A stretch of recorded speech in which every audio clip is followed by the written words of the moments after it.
అపోస్తలుల కార్యములు 15వ అధ్యాయము. కొందరు యూదయ నుండి వచ్చి, మీరు మోషే నియమించిన ఆచారము చొప్పున సున్నతి పొందితేనే గాని రక్షణ పొందలేరని సహోదరులకు బోధించిరి. పౌలునకును బర్నబాకును వారితో విశేష వివాదమును తర్కమును కలిగినప్పుడు, ఈ అంశము విషయమై పౌలును బర్నబాయు తమలో మరికొందరును యెరూషలేమునకు అపోస్తలుల యొద్దకును పెద్దల యొద్దకును వెళ్ళవలెనని సహోదరులు నిశ్చయించిరి.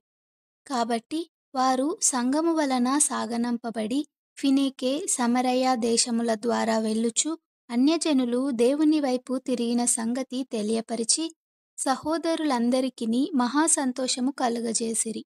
వారు యెరూషలేమునకు రాగా సంఘపు వారును అపోస్తలులను పెద్దలును వారిని చేర్చుకొనిరి.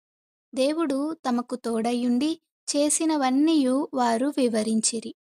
పరిసయ్యుల తెగలో విశ్వాసులైన కొందరు లేచి అన్యజనులకు సున్నతి చేయింపవలెననియు మోషే ధర్మశాస్త్రమును గైకొనుడని వారికి ఆజ్ఞాపింపవలెననియు చెప్పిరి.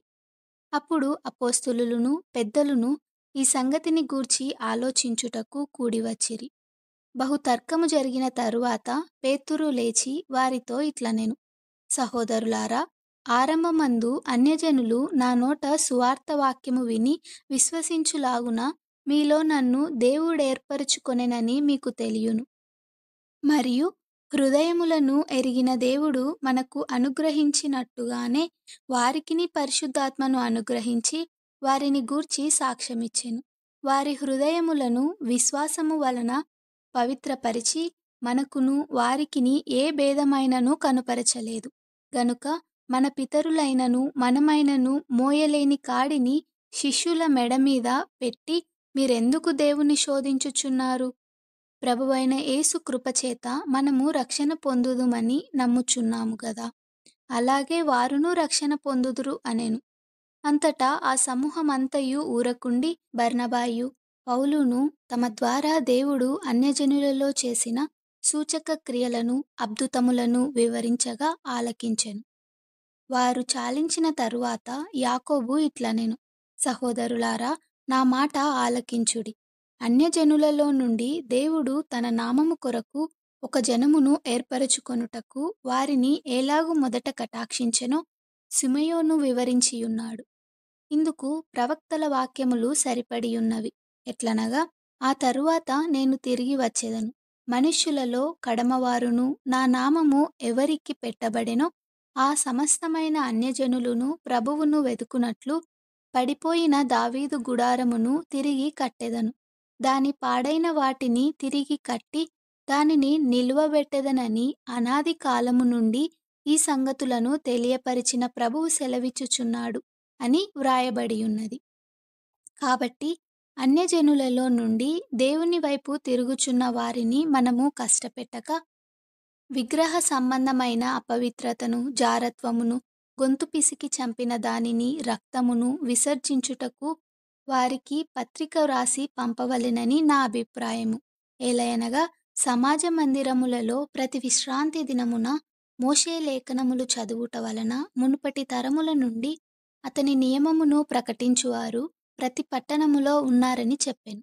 అప్పుడు సహోదరులలో ముఖ్యులైన బర్సబ్బా అను మారుపేరుగల యూదాను సీలాను తమలో ఏర్పరచుకొని పౌలుతోనూ బర్నబాతోనూ అంతియొకయకు పంపుట యుక్తమని అపోస్తలులకును పెద్దలకును సంఘమంతటికిని తోచెను. వీరు వ్రాసి వారి చేత పంపినదేమనగా, అపోస్తలులను పెద్దలైన సహోదరులను అంతియొకయలోను సిరియాలోను కిలికియలోను నివసించుచు అన్యజనులుగా నుండిన సహోదరులకు శుభము. కొందరు మా యొద్ద నుండి వెళ్ళి తమ బోధ చేత మిమ్మును కలవరపరిచి మీ మనస్సులను రేపుచున్నారని వింటిమి.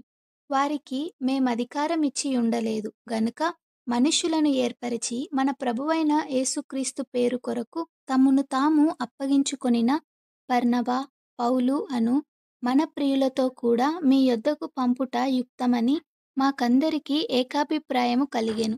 కాగా యూదాను సీలాను పంపియున్నాము. వారును నోటి మాటతో ఈ సంగతులు మీకు తెలియజేతురు.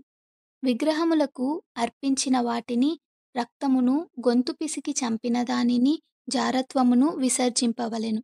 ఈ అవశ్యమైన వాటికంటే ఎక్కువైన ఏ భారమును మీ మీద మోపకూడదని పరిశుద్ధాత్మకును మాకును తోచెను.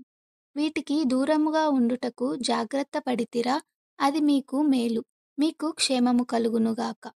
అంతటా వారు సెలవు పుచ్చుకొని అంతియొకయకు వచ్చి శిష్యులను సమకూర్చి ఆ పత్రిక ఇచ్చిరి. వారు దానిని చదువుకొని అందువలన ఆదరణ పొంది సంతోషించిరి. మరియు యూదాయు శీలాయు కూడా ప్రవక్తలై ఉండినందున పెక్కు మాటలతో సహోదరులనాదరించి స్థిరపరిచిరి. వారు అక్కడ కొంతకాలము గడిపి సహోదరుల యొద్ద నుండి తమ్మును పంపిన వారి యొద్దకు వెళ్ళుటకు సమాధానముతో సెలవు పుచ్చుకొనిరి. అయితే పౌలును బర్నబాయు అంతియొకయలో నిలిచి ఇంకా అనేకులతో కూడా ప్రభువు వాక్యము బోధించుచు ప్రకటించుచు నుండిరి.